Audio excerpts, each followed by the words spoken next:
When the stars were young and the first wars bled across the void, an omen was carved into the bones of dying worlds. From the hand that saves shall rise the hand that sunders.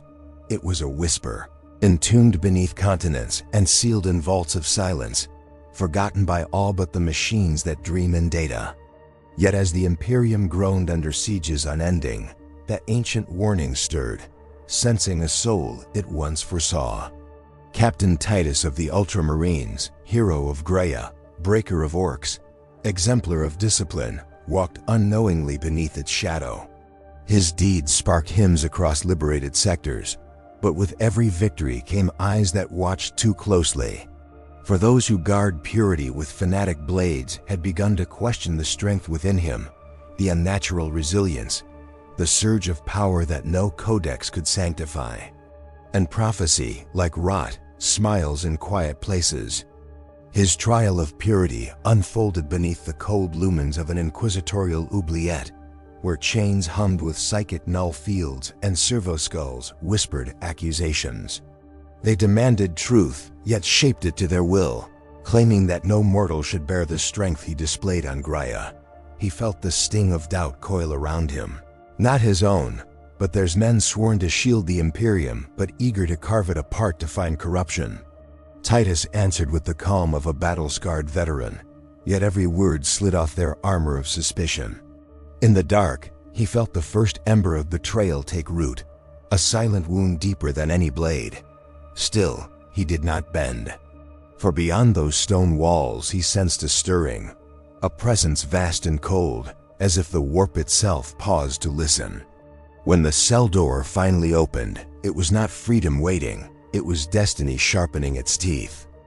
The Ordo declared him compromised but untainted, a paradox that satisfied no one and condemned him to wander the front lines, where oversight was thin and death plentiful. Cast into campaigns forgotten even by administrative archives, Titus waded through wars so ancient they bore no name, where shattered moons bled dust and tyrannid spores drifted like unholy snow. Yet in every clash, something inside him awoke a strength that rose not from gene-forged muscle, but from a deeper, older place. Battle Brothers saw it in the way the air warped around his strikes, the way demons recoiled as if recognizing him.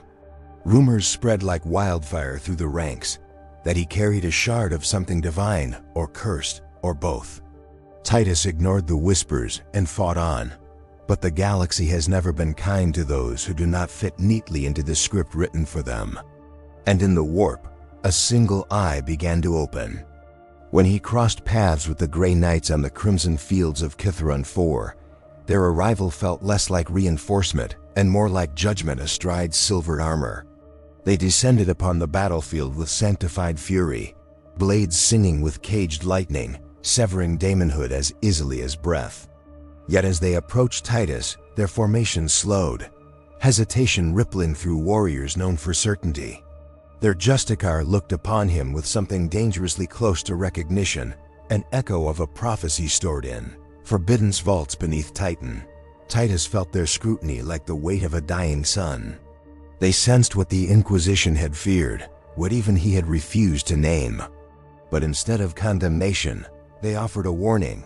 Your path is neither loyal nor damned. It is something older. Before answers could be demanded, a warpquake split the sky, scattering all certainty into madness. And Titus stepped forward into the fracture. The rift vomited him into a derelict cathedral ship drifting through void-black silence, its architecture a blend of imperial piety and something unknowable. Statues with faces half erased watched him like mourners frozen mid-lament. Candles burned, though no hands tended them. A choir of distant, broken voices murmured liturgies older than the Imperium. He walked its corpse halls and felt the walls pulse with memory scenes of brotherhood, betrayal, and a war against an enemy without form. At the vessel's heart he found a stasis tomb cracked open from within, its occupant long vanished. Only a single line carved into the sarcophagus remained. Strength without chains becomes destiny. Titus felt the words brand themselves across his thoughts. The ship answered with a groan that sounded too much like breath. And somewhere deep inside the hull, something began to follow him, unseen but whispering in a voice that knew his name. When he escaped the cathedral ship aboard a crippled drop shuttle, the stars outside had shifted centuries, may have passed, or minutes. He emerged into a sector aflame with heresy, where traitor warbands carved entire planets into effigies of their damned gods. Worlds cried out for deliverance, and Titus answered, carving a path through chaos with a ferocity that bordered on the supernatural. Loyalist forces he aided whispered that he fought like a being unmoored from time, striking where need was greatest before vanishing like a revenant. Yet every victory drew him deeper into shadow. Chaos champions sought him out, declaring him the lost son of an abandoned prophecy, while Imperial priests accused him of wielding blasphemous strength. Titus pressed forward, guided by a pull he could neither deny nor comprehend. And somewhere in the Imperium, the echo following him began to take form, half guardian, half warning. His legend spread faster than any official decree, threading across Vox networks and battlefield hymns. Some claimed he bore the Emperor's forgotten light, flaring in moments of impossible resilience.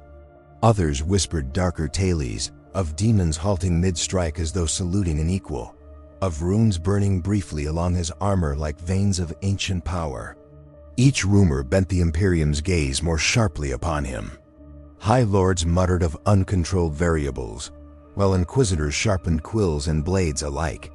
Titus felt the weight of a galaxy trying to define him, even as he struggled to understand himself.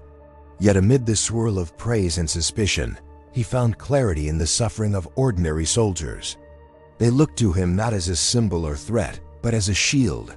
So he fought on for them, even as unseen powers, loyal, heretical, and unfathomable, warred for his soul's trajectory. In the ruins of Varro's Reach, where a titan skeletal remained sprawled like a dead god across a continent, Titus encountered the one being who seemed unafraid of his growing legend, a nameless tech priest archivist whose flesh was more scripture than skin. The cyborg monk spoke in static-laced riddles, revealing fragments gleaned from pre-imperial datavos. They told of warriors crafted before even the Primarchs, beings molded to resist corruption, not through purity, but through paradox souls forged to walk the blade between divinity and damnation. The archivist believed Titus was the echo of that lost experiment, or perhaps its awakening. He offered the captain a choice: abandon the Imperium and learn the truth, or remain its pawn until execution or apotheosis claimed him. Titus refused both paths. But the archivist only smiled, as if refusal was confirmation. "Your truth," he said, "will come for you regardless." The truth arrived as a Black Legion war host descended upon Varro's Reach, led by a champion bearing a helm carved with a single unblinking eye. This warlord fought with terrifying purpose, ignoring all others to reach Titus.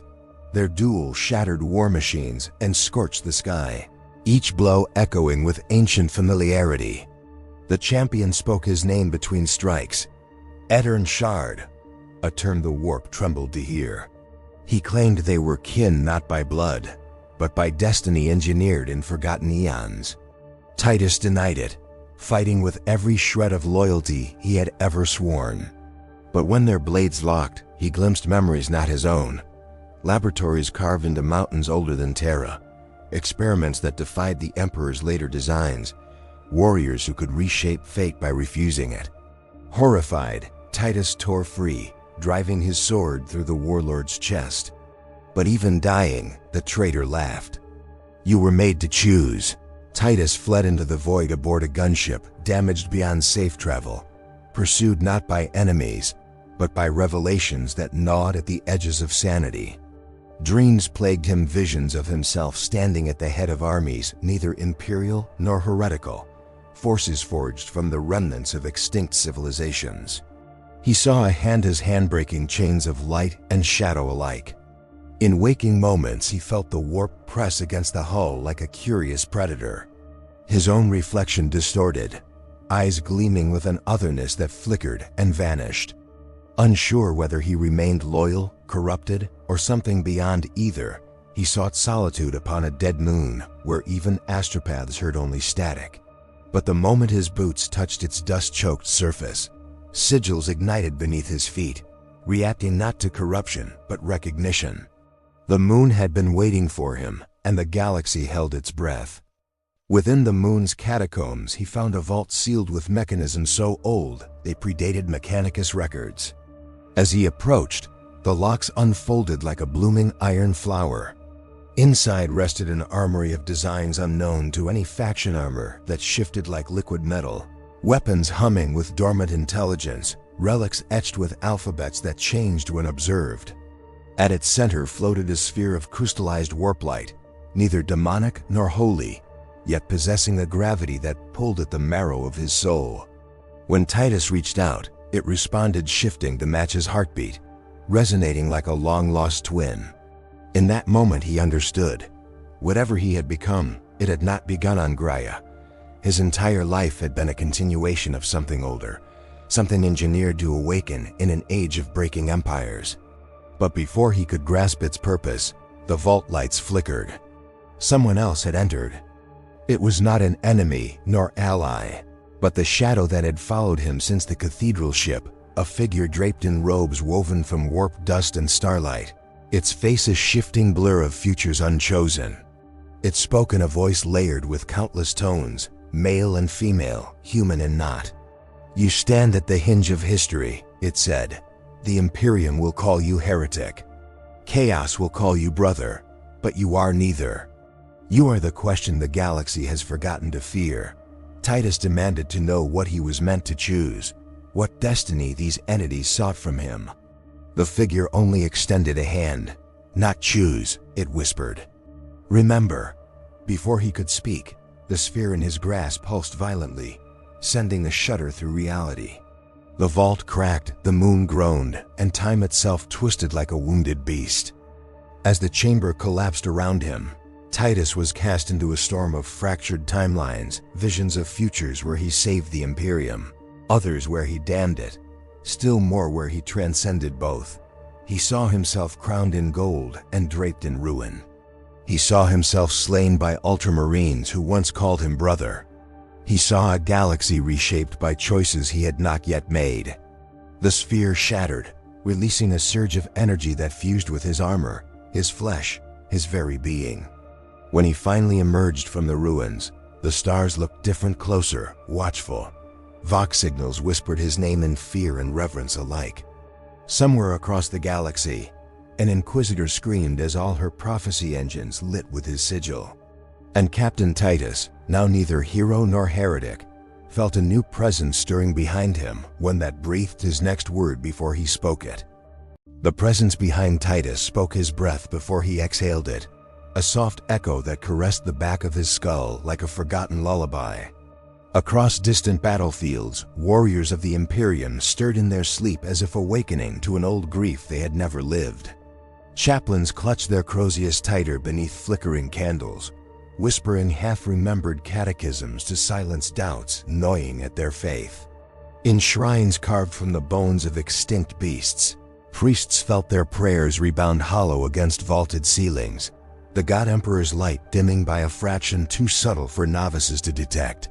The broken faithful of 1,000 regiments marched beneath banners embroidered with dying hopes, sensing a shift in destiny, though none could name it. Titus felt their fear wash across the void and realized, with a sorrow deeper than duty, that his awakening had stirred tremors in souls unprepared for truth. The warp-wreathed figure lingered at the vault's edge, its outline flickering like a memory refusing permanence. "They will fear you," it murmured. "But fear is the first language of the divine." Titus recoiled, for the statement tasted of heresy yet rang with an uncomfortable resonance. He fled into the moon's ashen plains, but the galaxy seemed smaller now, its light colder, its shadows deeper. On the world of Solemn Prime, guardsmen halted mid-chant as the ecclesiarchal decree lattice displayed an omen, a nameless sigil pulsing with blue-gold radiance, unregistered in any sacred archive. Some saw hope, others saw damnation. A schism kindled in whispered arguments behind trench lines. Did the Emperor send new signs, or did devils now speak with gilded tongues? Among the officers, paranoia spread. The wrong belief could mean execution. Yet every man felt compelled to choose, though none knew what choice awaited them. On the bridge of the strike cruiser Veritas Riven, Captain Cillian of the Ultramarines gazed upon a hololith displaying rapidly multiplying reports, sightings of a warrior matching Titus across sectors he could not feasibly reach. Some accounts praised salvation, others recorded fear. Cillian felt conflict carve fissures in his disciplined heart. Titus had been a brother, a paragon, a figure who embodied Guilliman's unyielding code. But now Cillian doubted whether brotherhood or doctrine demanded pursuit. His chaplain argued for swift retribution. Any anomaly must be purged. The librarian warned that precognition threads Titus to a catastrophe yet unspoken. Meanwhile, the ship's crew whispered their own judgments, quiet rebellions simmering beneath the blue gaze of statues meant to inspire unity. Cillian dismissed them all and stared deeper into the hololith. The sigil repeated itself across star charts, forming patterns too deliberate to be coincidence. Something ancient was choosing its battlefield. Deep beneath the catacombs of Ophelia VII, the ecclesiarchy convened an emergency convocation. Cardinals in robes heavy with incense debated in voices dripping venomous sanctity. Some declared Titus an abomination-proof the galaxy needed harsher purgation, stricter faith, more fire. Others argued he represented a long-promised ascension, a divine evolution foretold in obscure canticles deliberately ignored by traditionalists. Their words festered into threats. A schism cracked open like a fault line beneath marble floors. The Adepta Sororita stationed nearby sensed the shift, their prayers losing harmony as conflicting interpretations of doctrine spread through their ranks. In the reliquary hall, a statue of Saint Callistra wept oil-black tears for the first time in 9,000 years. Scholars scrambled to interpret the omen, but the tears evaporated into nothing before they could be analyzed. Silence fell heavy. Even the incense burned colder that day, as if heaven withheld its warmth. In the forged temples of Mars, tech priests sifted through corrupted data streams, searching for any precedent to Titus phenomenon. Deep in forgotten vaults, Amagos uncovered a fragment describing proto-legionaries forged before the Emperor perfected the Primarch gene code warriors, built to withstand warp exposure not by resisting it, but by harmonizing with its paradox. Such records should not have existed. Such records contradicted the Omnissiah's sanctioned timeline. Debate erupted among the tech clades. Some revered the discovery as revelation. Others labeled it a machine heresy. Cybernetic voices rose in clashing binary hymns as mechadendrites twitched like striking serpents. Yet as they argued, a secondary anomaly occurred. Monitors flickered. A hollow image of Titus appeared, not created, not transmitted, simply manifest. His gaze burned through the static as if watching them from some place beyond time. The Magos augmetics froze. The display pulsed once, twice then shattered into raw code screaming his name. Across the blood rivers of the world Acheron's fall, the Black Legion rallied under a new prophet who claimed to hear Titus' heartbeat through the warp. Traitor Marines gathered around him, drawn by promises twisted in gold and shadow. The prophet proclaimed Titus the fulcrum upon which chaos could pivot the galaxy itself. Some champions scoffed, craving only slaughter. Others listened, feeling a tremor in their corrupted gene seed as if recognizing kinship in a being not sworn to any of the dark gods. Even demon princes paused, sensing the shifting gravitational pull of prophecy. For eons they had fought to claim the soul of one who could bridge divinity and mortality. Now perhaps that soul had awakened beyond their reach. The prophet lifted a talon dripping with stolen blood and traced an ancient rune that sparked with fear. "He is not ours," he spat. "And that terrifies the gods." Among the ranks of battle-weary guardsmen on the frontier moon Ralva Secundus, soldiers knelt in makeshift chapels, waiting for absolution that never arrived. Their priest had vanished days earlier, leaving behind torn parchment bearing a single phrase, "He walks where saints dare not tread." Rumors of Titus had reached even this forsaken outpost. Some soldiers prayed his coming meant deliverance.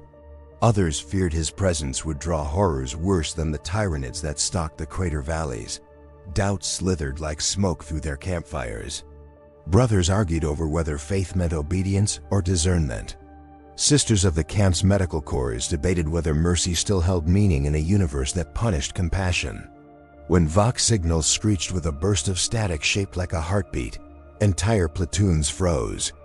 Every man felt a pressure behind his sternum, as if something ancient weighed their souls for judgment. None slept that night. Within the librarius sanctum aboard the Veritas Riven, a young psyker collapsed screaming as visions tore through his mind. Librarian Merovan steadied him, only to feel the visions bleed into his own skull images of Titus standing in a storm of fractured realities, wielding neither bolter nor blade, but a force shaped from raw possibility. Merovan saw entire armies kneel, not from worship but recognition. He saw a council of Primaris captains, debating whether Titus represented evolution or abomination. He saw Gilliman himself, eyes darkened with concern. But worst of all, Merovan saw a tendril of fate spiraling toward a single moment of catastrophic choice, one that would split the Imperium along lines older than faith. As the visions faded, the psyker whispered, trembling, "He is not the storm. He is the silence before it." Merovan made the sign of warding, but his hand shook. Silence, he knew, was deadlier. On the shrine world Melanis, where cathedrals rose like serrated crowns, a Soroidus Canonis experienced a revelation while tending the sacred flame. The fire dimmed, guttered, then flared with unnatural brilliance, forming a fleeting silhouette unmistakably shaped like Titus. The Canonis fell to her knees, overcome by awe and dread intertwined. She summoned her order, but when they arrived the flame had returned to normalcy. Some sisters believed her vision. Others feared madness creeping into their ranks. Yet that night, every sister dreamt the same dream. A warrior standing at the crossroads of eternity, light on one side, shadow on the other, refusing both. Their unity fractured. Some declared Titus a saint in motion, others a test of their conviction. The Canonis wept quietly at their discord. For in her private vision she had seen one more thing, Titus turning his gaze toward Terra itself, his path unwavering and unknown. Titus walked through the ruins of the moon's shattered vault, feeling the warp tug at him like a tide sensing its moon. He no longer knew whether he moved willingly or was drawn by forces older than reason. As he crossed a ridge of crystallized obsidian, he glimpsed memories not yet lived, kneeling before a throne of light, standing defiant before an army of inquisitors, traveling through a star that whispered secrets. He felt the warp shadow figure watching, its silence more instructive than speech. He clenched his fists and wondered whether loyalty meant obedience or truth, and whether the Imperium could bear the difference. A cold wind howled across the wasteland, though no atmosphere existed to carry it. Titus realized the sound came from within him, a fracture widening. He whispered a single question to the void. The void answered with a heartbeat, not his own. In the stratageum of the Veritas Riven, Captain Celian received a transmission routed through 10 compromised relay stations, each burned out after forwarding the signal. The message contained no words, only an image of Titus standing in a desolate landscape, his armor bearing symbols unknown to any Imperial lexicon. Celian felt his breath falter. Those symbols pulsed like living script, shifting between patterns of order and chaos, refusing allegiance to either. His officers panicked, demanding purgation protocols. But Celian sensed something deeper. Titus had not fallen. He had risen into a truth the Imperium feared to name. Then the image flickered, revealing a second figure behind Titus, blurred, robed, faceless. Celian's blood chilled. He knew that silhouette from Forbidden's text whispered only in chaplain conclaves. If that entity walked beside Titus, then fate itself had begun to unravel. And the Imperium, in its ignorance, was preparing its own execution. At the edge of the galactic rim, beneath a sky bruised by nebular storms, Titus felt an unseen tether snap. The warp-wreathed figure stepped forward, its voice layered with trembling futures. "The Emperor is not the only one who shaped you," it whispered. Titus froze as visions flickered laboratories before the Imperium's birth. Hands not human crafting warriors beyond gods and devils alike. A project abandoned long before humanity crowned its divine tyrant. He staggered, the truth a blade too large to hold. "Why show me this?" he demanded. The figure replied, "Because the Imperium will soon decide what you are. And they will choose wrong." Before Titus could respond, the sky split open with a psychic scream heard across 5 systems. On Terra itself, the Golden Throne shuddered imperceptibly. And somewhere deep within the Imperial Palace, a single cherub statue turned its head toward the stars. The psychic scream that echoed from Terra lingered like a bruise across the stars, staining every soul sensitive enough to feel the tremor. In the aftermath, chaplains across distant warfronts confessed their prayers felt thinner, as though the Emperor's light flickered behind a shroud of dust. Veterans who had carried faith through a lifetime of slaughter found themselves whispering apologies to ghosts they'd long forgotten. Even Space Marines, those perfect sons of duty, sensed fractures running through the armor of conviction they'd worn like second skin. On Meridian's burning plains, a sergeant stared into a dying sun and admitted, for the first time in decades, that he could not remember the sound of hope. And deep within that despair, he felt an Echo Titus awakening, a gravity drawing belief and doubt into violent orbit. Something was changing. Something ancient stirred, and faith itself trembled beneath its shadow. Captain Celian stood alone in the stratageum, replaying the final frame of the mysterious transmission. Titus' blurred companion haunted him. Celian clenched his gauntlet hand, recalling the oaths sworn before Guilliman's statue, the code engraved in pain and ritual across his memory.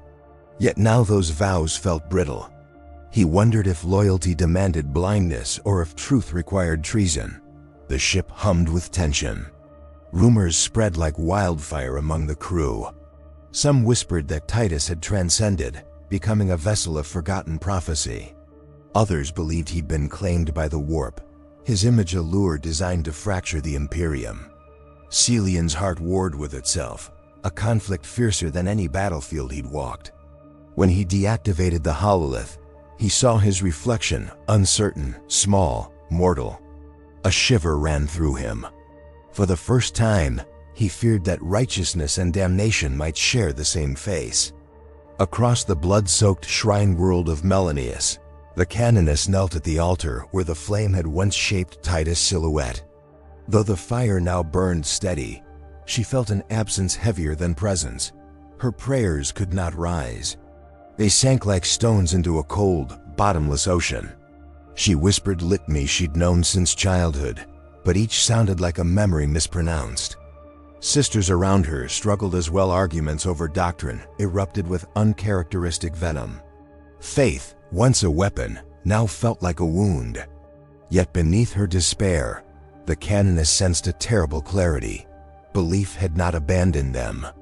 It had merely shifted its center, orbiting a star she did not yet understand. That night, she stood beneath the bruised sky as the planet's auroras flickered unnaturally. For a heartbeat, she saw Titus' face in the light serene, resolute, impossibly distant. And in that vision's wake came dread. In the depths of Mars, Magos Kael'thir analyzed the corrupted code that once displayed Titus' impossible hollow image. Though servitors worked in perfect mechanical discipline, Kael'thir's biological synapses faltered with something disturbingly close to fear. Between data fragments, he discerned patterns too elegant to be chaos-born, too wild to be of the Imperium. The code resembled a language, a pre-imperial dialect of pure logic and intent, something theorized but never confirmed. As he decrypted further, he uncovered a forbidden truth. The sigils on Titus had appeared once before, in the earliest experimental designs for proto-gene warriors, created before the Primarchs themselves. Such records had been purged long ago, yet here they were, singing through corrupted code. Kael'Vir realized then that Titus was not merely evolving, he was remembering. Before he could process the implication, a static whisper crawled through the Vox. He is returning to origin. On the war-ravaged moon Ralva Secundus, soldiers fought not just the Tyranids swarming their trenches, but the crushing weight of eroding conviction. Their priest remained missing, his final message etched in trembling script. He walks between judgment and genesis. Corporal Dinar found himself staring at that phrase during lulls between assaults, feeling it slip beneath his skin. In the night, he dreamt of Titus striding across a battlefield where the dead rose not as corpses, but as memories, calling his name. Each morning he woke trembling, unsure if he feared the Tyranids less or Titus more. When the next attack came, the sky above the trenches rippled time seemed to fold inward. For a heartbeat, every soldier saw a figure standing atop the ridge, haloed in impossible blue gold. Tyranids hesitated mid-charge. Dinar felt his soul fracture. Hope and terror twisted together, inseparable, unbearable. The Black Legion's prophet knelt upon a dais fashioned from fused bone and rusted ceramite, trembling as he communed with the warp's roiling tides. For days he'd proclaimed Titus the god's greatest threat, a being neither corruptible nor controllable. Now, newly awakened terror gnawed at him. The warp itself recoiled from Titus. Demons whispered in fractured tongues, describing a pattern forming across reality, a shape older than the gods, older than the first screams of mortal fear that birthed them. The prophet saw it too, a spiral of destiny shaped like a wound carved into creation. As his vision deepened, he saw Titus walking its center, unharmed by the warp's claws. The prophet's armor cracked as the realization tore through him. If Titus embraced what waited at the spiral's end, chaos itself could be broken. He screamed not in rage, but in utter cosmic horror. Aboard the Veritas Riven, librarian Merovan meditated within a containment circle, attempting to peer once more into the visions that had nearly destroyed him. His breath fogged the stasis-cooled air. His thoughts trembled under psychic pressure. Slowly, cautiously, he extended his mind into the warp. Immediately he felt resistance, not hostility, but a boundary, as if something protected him from truths not yet meant to be faced. Then came the visions, a star collapsing inward, birthing not a black hole but a doorway, a throne forged of unspoken names. Titus standing before both. But there was something else behind Titus, a silhouette formed by pure void, mirroring him exactly. Merovan gasped, nearly breaking the circle. The void figure raised its hand. Fingers of unreal darkness stretched toward Titus' helm. Merovan tore himself from the vision, heart pounding. He realized the silhouette was not an enemy. It was a predecessor.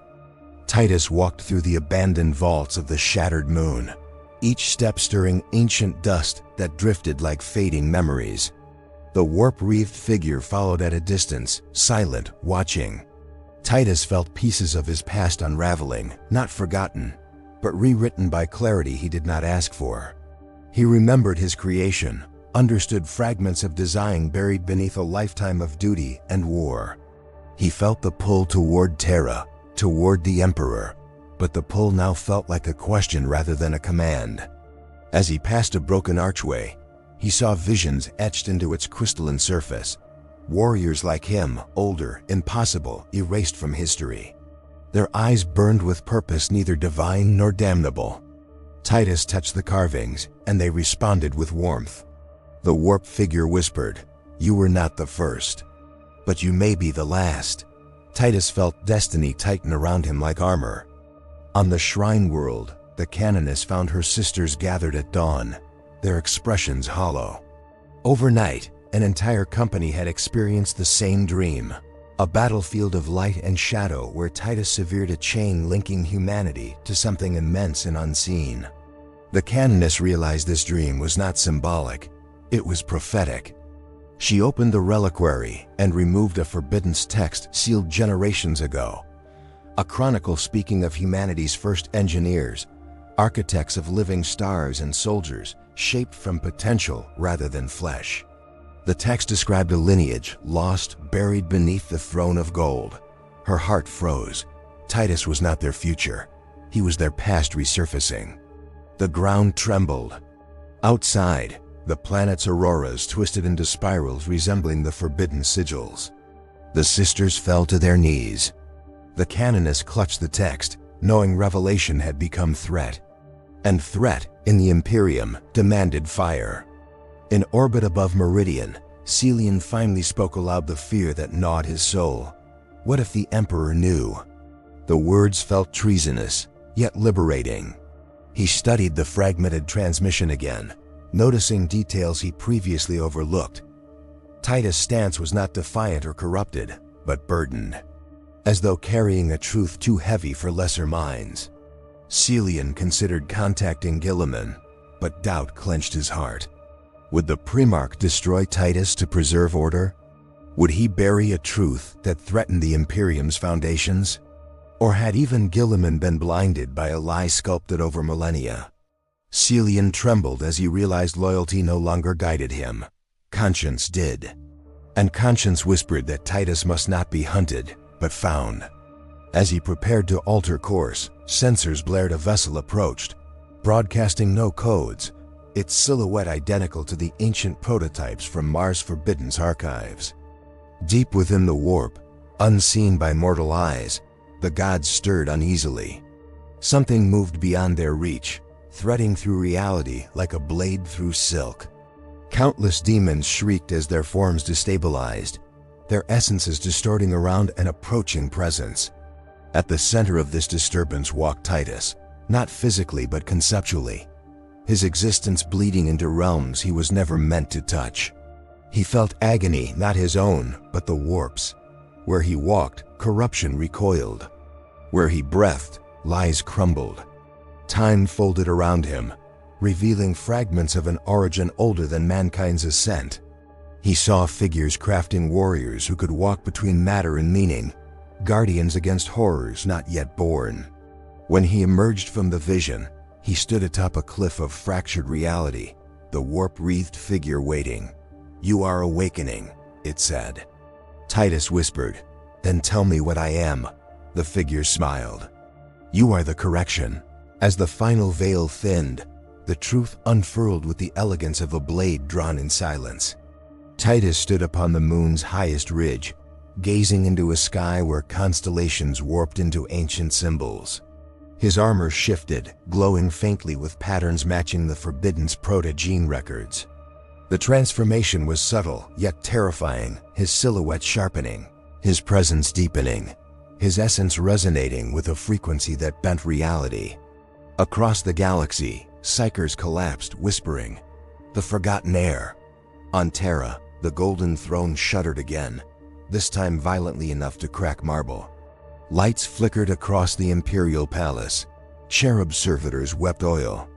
Deep within the throne's machinery, a single dormant cogitator activated for the first time in 10,000 years, displaying a name erased from every archive except one, Titus, MK, 0. And as the universe held its breath, Titus felt something inside him unlock, something that had been waiting since humanity's first dream. The void hung breathless as the survivors of Gaius Reach advanced through its drifting ruin, each footstep an oath remembered, each breath a confession denied. Memories of broken vows clawed at the edges of their discipline, for every warrior carried a ledger of sins behind their eyes, and the Emperor's light felt thin as dying embers, yet duty compelled them forward.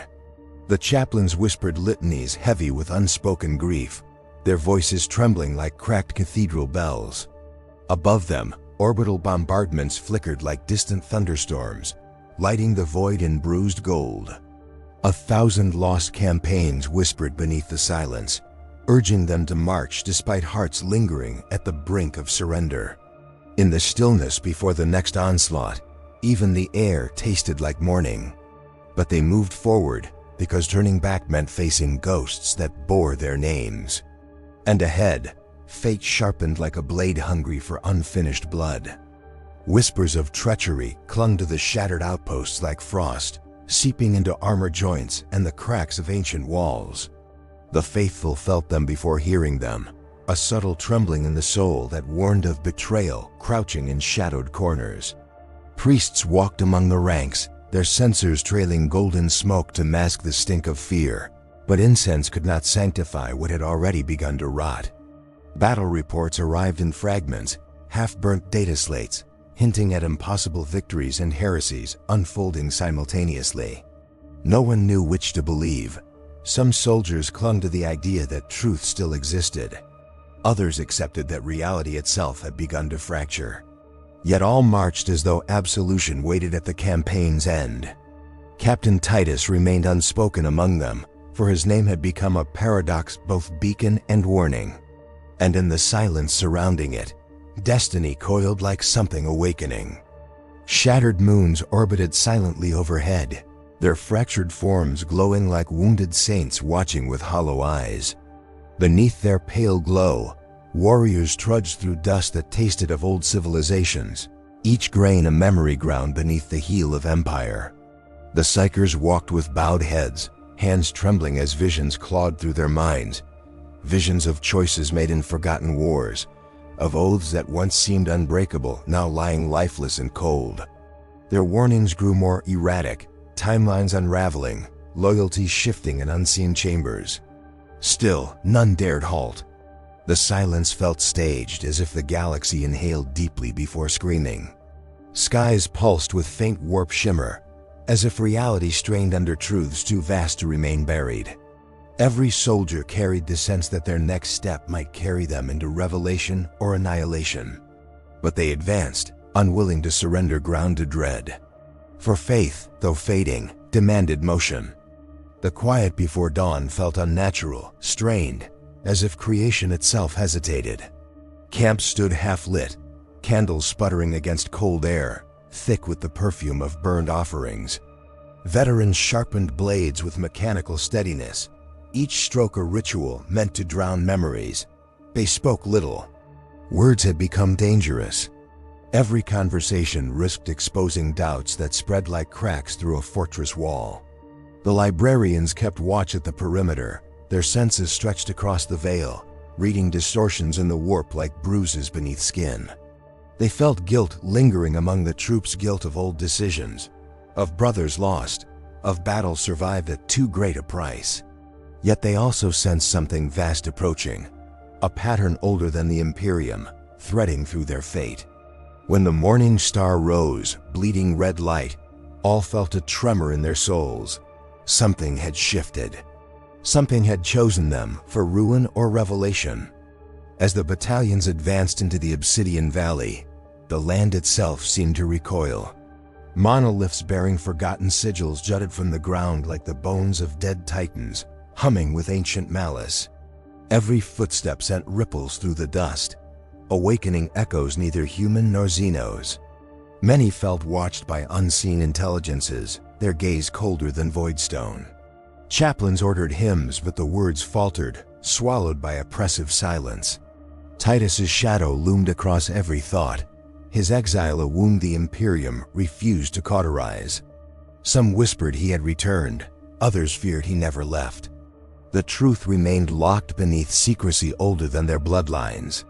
As dusk drowned the valley, a psychic pulse washed through the ranks, chilling hearts and warping the horizon. For a moment, all saw fractured futures, some glorious, most damned. And though the vision faded instantly, dread lingered. Something beneath the valley had awoken to greet them. Night fell like a blade across the valley, slicing light from the world. Fires crackled, but their warmth failed to reach the hearts of the gathered warriors. Shadows danced with unnatural cadence, moving like puppets controlled by unseen hands. Veterans exchanged wary glances, knowing such omens marked the edge of heresy or prophecy, though neither brought comfort. A lone sergeant confessed quietly to his commander that he no longer dreamed. Instead, he remembered futures that had not yet occurred. He saw a man wearing both crown and chain, both halo and brand Captain Titus, transformed into something beyond mortal allegiance. His words were dismissed publicly, yet echoed privately in every listener's mind. That night, seismic tremors shook the earth, cracking monoliths and scattering ash like black snow. Something beneath them stirred, vast and patient, rewriting destiny with each movement. And above, the stars shifted, forming patterns no mortal culture could claim. At dawn, the valley's center opened like a wounded maw, revealing caverns carved by impossible forces. The air carried a metallic bitterness, as though the earth bled memory. Squads advanced cautiously, weapons raised, while servoskulls drifted overhead, recording every tremor. Deeper within, murals etched in lightless stone depicted battles predating the Imperium, showing warriors bearing armor disturbingly similar to the Astartes. Yet their faces were veiled, erased deliberately by ancient hands. One librarian reached out, touching a rune that pulsed faintly beneath his palm. Visions lanced through him, Titus standing before a colossal figure of intertwined shadow and radiance. The librarian collapsed, screaming truths he could not articulate. His last coherent words chilled the squad. He was chosen before choosing existed. Panic rippled through the ranks, but retreat felt impossible.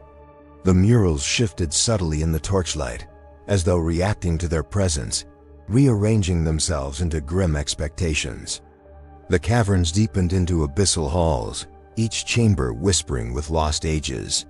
Statues towered above the squads, their features eroded, but posture unmistakably imperial. It was as if someone had crafted prototypes of future heroes, long before the first Primarch drew breath. In the air lingered a resonance faint, harmonic, unsettling. Machine spirits hissed uneasily in their casings, as if recognizing kinship twisted by time. One tech marine reported signals originating from beneath the bedrock, patterns too perfect to be natural, too ancient to be human. They resembled command protocols, yet filled with symbols no cogitator could decrypt. Rumors swelled like tides. Titus, the exile, was tied to this place, not by accident, by design. As squads reached a central corridor, they discovered sealed doors marked with the Aquila's earliest form, predating recorded history. Then the doors breathed, inhaling dust, exhaling darkness, inviting them deeper into a truth long forbidden. Inside, the chamber stretched like a cathedral built for colossi. Light emanated from no source, illuminating glyphs etched in spirals across the walls. At the center stood a sarcophagus forged from obsidian and gold, humming with restrained power. Its design matched neither imperial funerary traditions nor Xeno's architecture, but something older, a fusion of reverence and dread. Several warriors felt compelled toward it, as though their genetic code resonated with the artifact. The chaplain began chanting litanies of protection, his voice cracking under unseen pressure. When a scout placed his hand on the sarcophagus, the chamber responded, floor sigils ignited, ceiling symbols rotated, and the air thickened with psychic charge. A single image flared inside every mind. Titus kneeling before this very relic, his expression torn between devotion and defiance. Then the image fractured into blinding light. When it faded, the sarcophagus began to open, groaning like a dying star. Within the sarcophagus lay not a corpse, but armor majestic, terrible, forged with craftsmanship lost to any known age. Its design resembled Astartes' warplate, yet bore no chapter markings, no imperial sigils, only a single emblem resembling a broken crown encircled by flame. The armor radiated a presence, not alive yet not inert, as though waiting for someone specific. When a marine approached, the armor pulsed, projecting a vision into every mind. A legion that never existed, marching beneath a forgotten sun, led by a figure wearing that same armor Titus, yet not Titus. The chaplain roared for retreat, but his words drowned beneath an echo that slithered through the chamber. The exiled one returns. The armor rose slightly from its cradle, suspended by unseen force. It cast no shadow. Every warrior felt destiny bending, as if their choices no longer belonged to them, but to the armor's will. Lightning tore through the chamber as the warp screamed somewhere beyond mortal perception. The floating armor split into luminous fragments, spiraling around a vortex forming in the air. Warriors staggered as psychic shockwaves crushed against their helmets. Faces appeared within the vortex, some familiar, some impossibly ancient, whispering in forgotten tongues. Then, through the chaos, a silhouette emerged. Not fully formed, nor entirely corporeal, but unmistakably shaped like Captain Titus. His eyes burned with twin suns of judgment and sorrow. For a heartbeat, he looked upon the warriors as if recognizing them from lives they had never lived. Then his gaze hardened. Cracks split across the chamber floor as he raised an ethereal hand. A single phrase vibrated through the stone, through their armor, through their bones. "You were deceived." The vortex collapsed. Titus vanished. The armor fell dark. Silence struck like a blade, leaving truths half-born and dangerous. The chamber trembled violently, stones shifting as if the world exhaled in shock. Dust rained like ash upon the warriors who remained frozen, their minds struggling to parse what they had witnessed. Titus, their hero, their exile, their myth had transcended mortal boundaries in a form neither holy nor damned. And in his final words lay a wound deeper than any battlefield scar. "You were deceived. By whom? By what?" The silence demanded answers none possessed. Librarians reached into the warp, seeking clarity, but encountered only a wall of static terror, as though something vast had severed their connection. The sarcophagus resealed itself with a hiss, its symbols rearranging into new patterns, resembling eyes watching from eternity. The valley above cracked open, releasing pillars of pale flame into the sky. And in that moment, all understood. The galaxy had shifted course. Titus's return would remake everything and unmake more. The valley split open wider, as though the world itself recoiled from the echo of Titus's impossible return. Warriors staggered beneath a sky trembling with warp-born static, their spirits fraying in the clash between expectation and revelation. Then came the first shuddering impact, an explosion of light, sharp and cruel, carving through the ruins like judgment. Shapes descended from the rift above, silhouettes bearing ancient armor, half man, half memory, forged from remnants of abandoned futures. They marched wordlessly, their presence like a psalm twisted into a weapon. The Imperium soldiers answered with bolter fire that tore the silence apart. The air ruptured into fragments of chaos and thunder, screams mingling with splintering stone. Yet even amid the carnage, some felt a pull, as if destiny reached through the blood and fire to demand recognition. Titus's silhouette flickered in the sky once more, a harbinger poised between salvation and ruin. The first wave struck like a storm of spectral steel, their movements fluid with a precision no living warrior could mimic. Marines braced themselves, shields locking, but the attackers flowed through their formation like water shaped into blades. Sparks cascaded across the valley, illuminating faces twisted in fear, reverence, or denial. A chaplain bellowed liturgies to drown the rising panic, but the words faltered under the relentless pressure of these impossible foes. Psychers screamed as warp echoes gnawed at their minds, showing visions of battles never fought, yet somehow remembered. Amid the carnage, one veteran recognized an emblem, the broken crown encircled by flame, matching the armor inside the sarcophagus. His heart clenched with sudden certainty. These warriors were neither enemies nor allies, but fragments of Titus's sundered destiny, made manifest. And as the revelation settled like ash, the valley trembled again. Something greater was descending, unseen but inexorable. A fissure tore through the battlefield, swallowing rubble and bodies alike. From its depths rose a resonant hum, ancient, mournful, vibrating through armor and bone. The spectral warriors halted as if awaiting command. The Imperials, breath ragged, instinctively raised their weapons, though every instinct screamed that bullets would mean nothing now. Light surged upward, coiling into a towering figure forged from memory and warp fire. Titus emerged not flesh, not phantom, but a convergence of destinies forced into shape. His gaze swept the assembled, carrying the unbearable weight of sacrifice long deferred. When he spoke, his voice cracked the air. "The lie ends today." Reality buckled. spectral warriors knelt. Imperial ranks wavered, confusion fracturing discipline. Titus lifted his etheric gauntlet, drawing threads of light from the fissure. Each thread pulsed with forgotten histories, forbidden truths. And as they fused into his form, the sky screamed. The final confrontation had begun. The spectral army surged forward, but not to attack, instead forming a protective ring around Titus, as though shielding him from the galaxy itself. Bolter fire ricocheted harmlessly from their forms, reality warping where they stood. A captain of the Imperials stepped forward, defiance burning through fear. "Are you heretic or savior?" he demanded. Titus's expression tightened, a reflection of tragedies unspoken. "I am what your empire feared I would become." The words hit harder than any weapon. Warp light flared around Titus, twisting into symbols forgotten by mankind. The ground shook violently, and a colossal silhouette began rising from the fissure. An armored behemoth, shaped from intertwined shadow and radiance, the same figure glimpsed in the murals. Librarians convulsed, overwhelmed by psychic overload. Some soldiers dropped to their knees. Others raised blades against fate itself. In the growing storm, Titus stepped toward the Titan, prepared to confront the truth.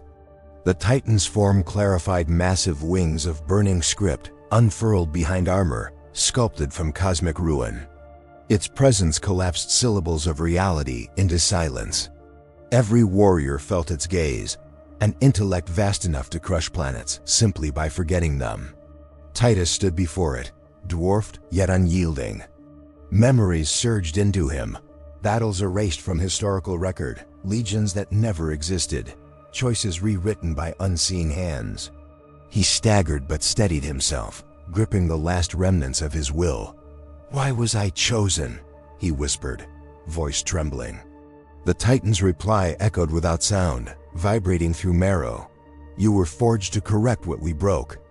A painful clarity struck him. His exile, his suffering, his transformation had not been fate, but design.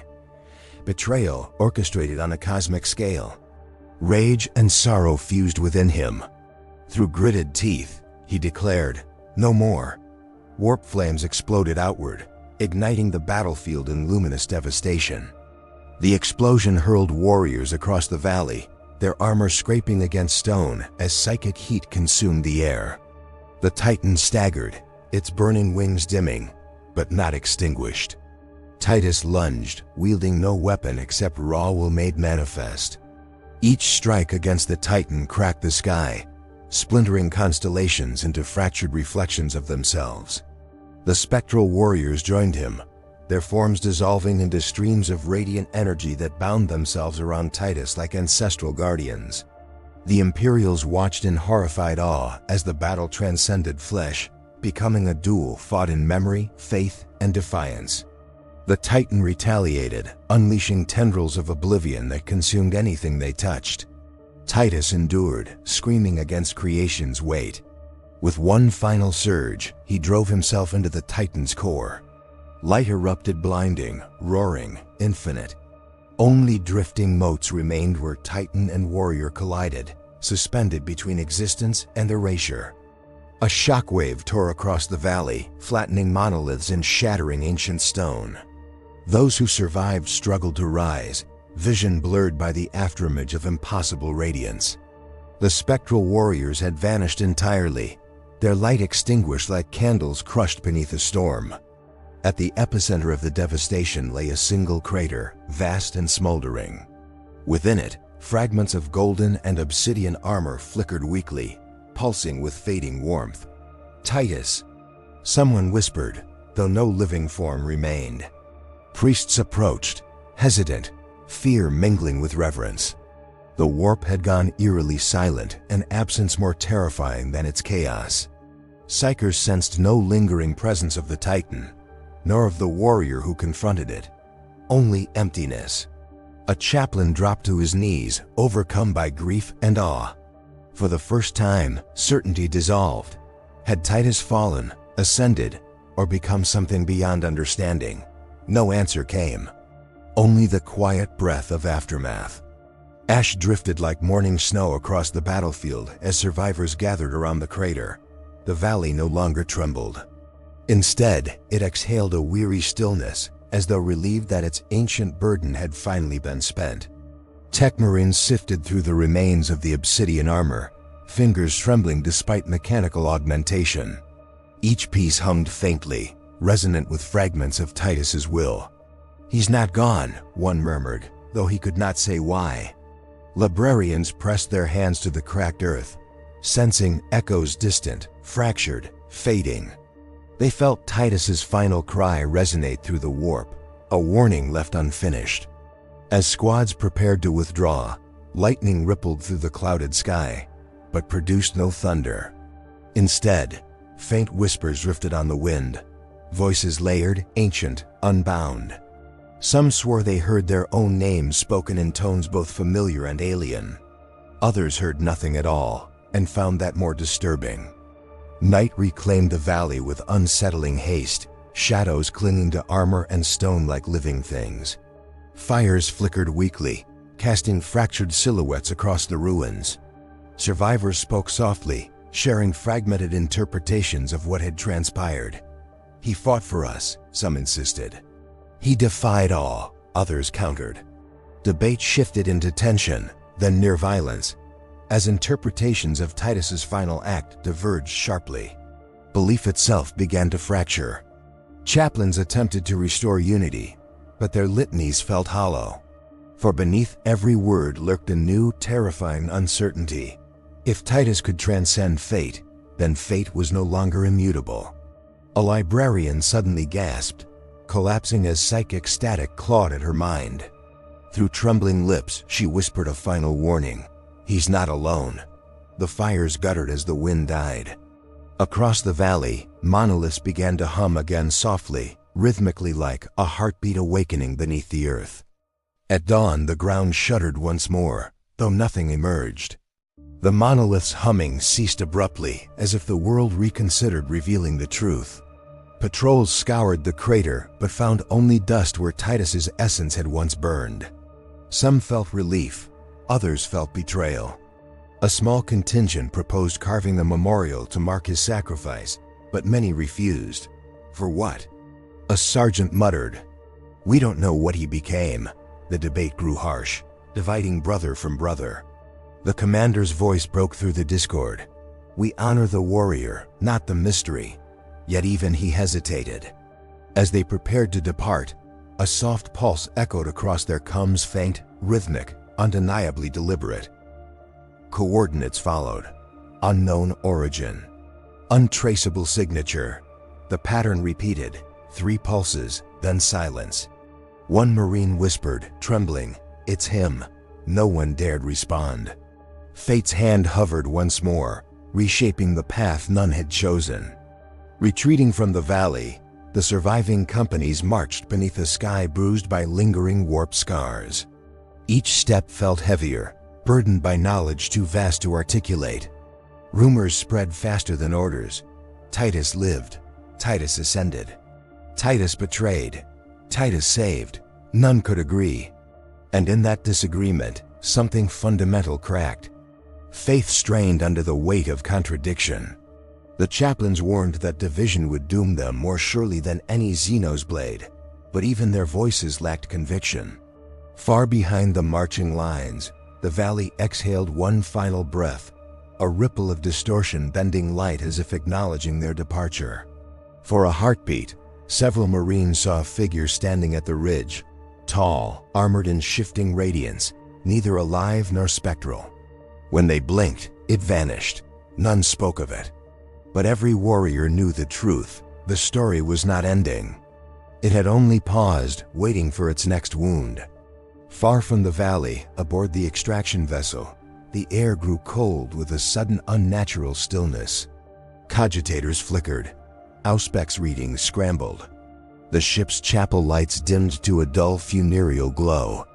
A single rune ignited on the main display, an emblem unmistakable and impossible. The broken crown encircled by flame. Every heart stilled. The symbol pulsed once, then again. then fractured into cascading streams of data no machine could parse. The warp stirred outside the hull, whispering with voices both mournful and exultant. A final message surged through every Vox channel, not spoken, not transmitted, but felt. He walks where truth fears to follow. Then the symbol vanished. Systems normalized. Silence reclaimed the vessel. Yet all aboard sensed an eternal shift, a cosmic tide turning in directions unseen. No one dared speculate. For some truths were not meant to be spoken, only survived. And this truth had only begun. The battlefield lay silent, a husk of charred stone and fractured ceramite. Bolter casings gleamed dull under a pale, distant sun, and dust hung like a shroud over the fallen. Ghostly banners fluttered in windless air, their colors faded, their sigils half erased by fire and time. The few survivors moved like shadows, stepping carefully over bodies whose loyalty had ended in silence. Each breath carried ash and memory. Each heartbeat was a toll for unseen gods. In the distance, shattered monoliths reflected sunlight like tarnished mirrors, revealing glimpses of warriors who would never march again. The warp was still. Even its whispers seemed hushed, as if mourning the scale of what had passed. From the ruins rose only echoes, a hymn unfinished, a prayer unanswered, a question unspoken.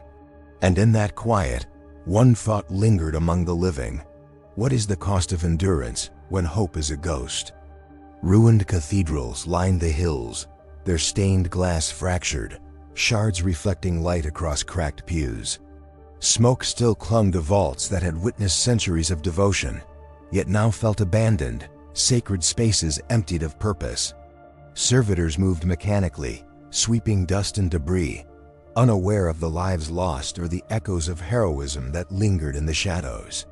A single remembrancer walked slowly through the nave, quill in hand, recording the memory of battle that none else could preserve.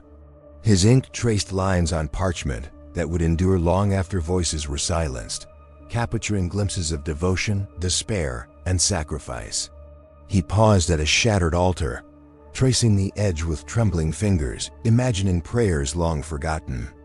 A faint wind stirred, lifting dust into shafts of light that fell like a benediction over the fallen. He whispered, perhaps to no one, could faith survive when the gods have wept and the world is hushed? The horizon shimmered with heat from smoldering ruins, painting silhouettes of titanic war machines fallen, their weapons still trembling in echoes of annihilation. The sky was bruised, streaked with burnished gold and violet, reflecting a universe exhausted from endless conflict. Survivors clustered in small groups, their armor dented, cloaks singed, voices hoarse. Each gaze traced over the broken terrain, searching for meaning, for signs of redemption, for the faintest spark that the struggle had mattered.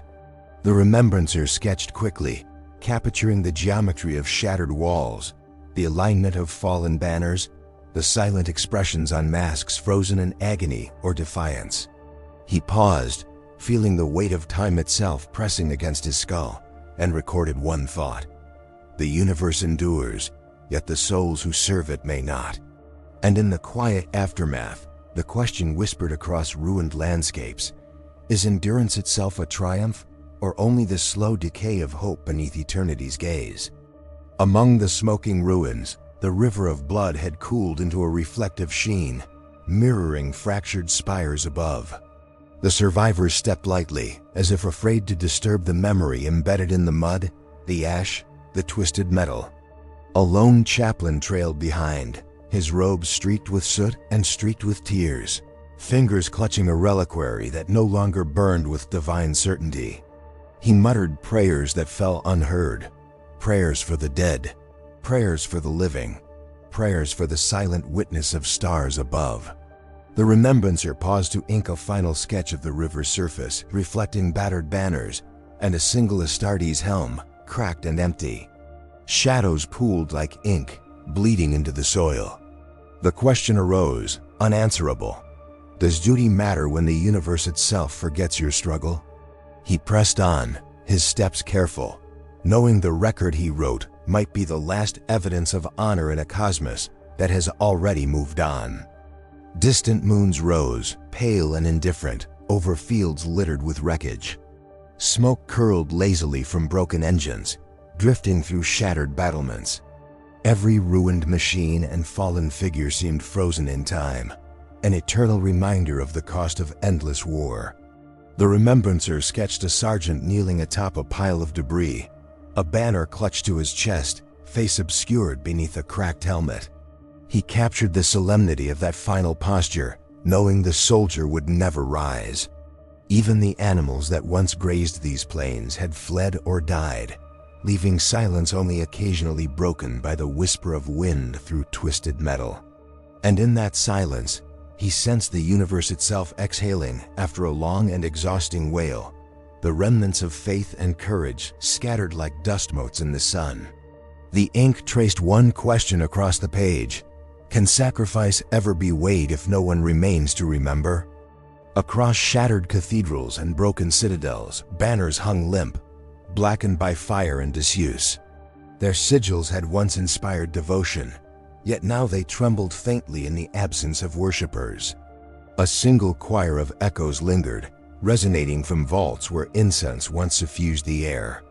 Survivors wandered through corridors where pews were splintered and mosaics pocked with bullet marks, stepping over relics dislodged from centuries of care. The remembrancer paused in one hall, quill poised, struck by the juxtaposition of the sacred and the profane. His hand shook as he sketched the scene, tracing patterns of fallen saints, broken pillars, and scattered hymnals. A light from a dying star streamed through a cracked rose window, illuminating the dust, and he felt the faint hum of eternity.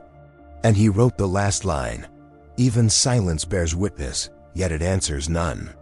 The wind carried ash and whispers across the expanse of battlefields, weaving between the bones of titans and the shells of war machines.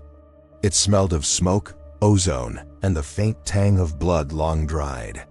The remembrancer traced these currents in sketches, translating the invisible motion into lines upon parchment, capturing moments too transient for memory alone.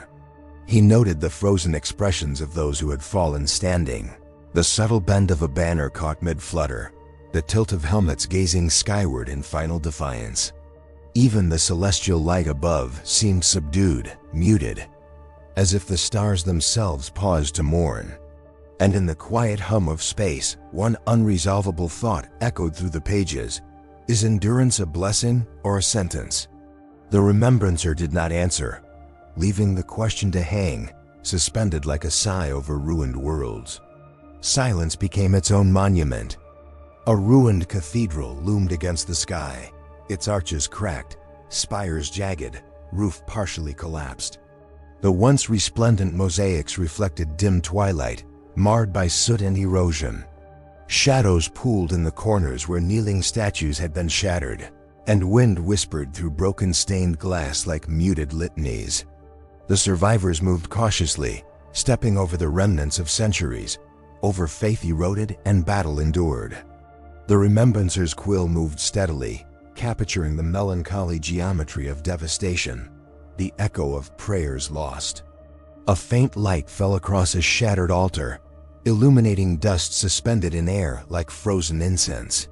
And in that light, he recorded the final observation of the battle's aftermath. Even when empires tremble, when banners fall and soldiers fade, memory remains as fragile witness. The question persisted in the quiet: does the universe heed the cost of endurance, or does it simply continue, indifferent, leaving deeds to linger only in ink? In the hollow of a collapsed spire, a veteran Astartes sat alone, hands resting on the hilt of a weapon cracked and scorched, eyes reflecting distant stars. No battle remained to fight. No orders were given. The galaxy itself seemed to pause, exhaling a long mournful sigh through the hollowed moons. Dust drifted through empty corridors and silent streets, tracing the contours of wreckage as though marking what once was sacred. The remembrancer recorded the scene with careful strokes: the curve of a fallen helm, the tilt of a shattered banner, the faint glow of warp-tainted residue long dissipated. A whisper of wind carried questions unanswerable, reaching ears no longer capable of comprehension. What becomes of duty once its purpose is exhausted? And in the last stroke of ink for this haul, he left a single line uncompleted, letting the reader's eye finish the thought across centuries of silence. The horizon was a muted spectrum, where smoke and ash merged into dusk, where the ruins of war machines and towers met the sky. Light fell across shattered plains, illuminating the skeletal forms of vehicles, soldiers, and monuments alike. The remnants of banners flapped weakly, their edges fraying against the still hot air. Survivors traced their steps across this canvas of loss, carrying the weight of decisions made and lives forfeited. The remembrancer paused, tracing a spiral of dust and debris that caught sunlight like scattered prayers. He realized that this silence was not emptiness, it was remembrance. Even in the absence of life, even when gods do not answer, the record of endurance persists. And in that reflection, he wrote without elaboration, "We endure, and the universe watches silently." The question remained, can any witness, divine or mortal, truly measure the cost of survival? Twilight stretched across the cathedral of stars, their cold light spilling onto fields of ruin, scattering shadows over the remnants of battles long fought. Each shard of debris, each broken banner, each empty helmet was a testament, a silent elegy written in metal, ash, and sorrow. The remembrancer moved slowly, documenting what words alone could not convey: the weight of heroism, the faint glimmer of hope, the faintest tremor of despair lingering in the air. A lone Astartes statue, cracked but upright, bore witness to centuries of sacrifice, its eyes catching the last rays of the dying sun. Somewhere distant, the faint echo of a warp pulse stirred, as though the galaxy itself had exhaled and was now holding its breath. The ink froze for a moment, and the remembrancer set down his quill, acknowledging what could not be resolved. The universe has wept, and still, its silence endures. The final night fell over the expanse, pale moons reflected in stagnant pools where fire had once raged. Soldiers slept fitfully among the ruins, haunted by memories, visions, and prayers unanswered. The cathedral of stars above remained impassive, witness only, light unbroken, time unyielding. The remembrancer placed the last page upon the pile of records, quill laid aside. He looked across the landscape of ashes and metal, each shadow a story, each fragment a testament. Nothing moved, yet everything lingered in memory. He wrote a single note for the reader, the witness to all that had been endured. Stand with them. Watch, remember. The universe had shifted, imperceptible, eternal, and its meaning was unspoken, unresolved. And so the tale closes not with a shout, but with a breath, a call for all who gaze upon this record to honor, to bear witness, and to never forget. If you have followed the journey, please like, subscribe, and share. Leave your thoughts in the comments to stand witness with us.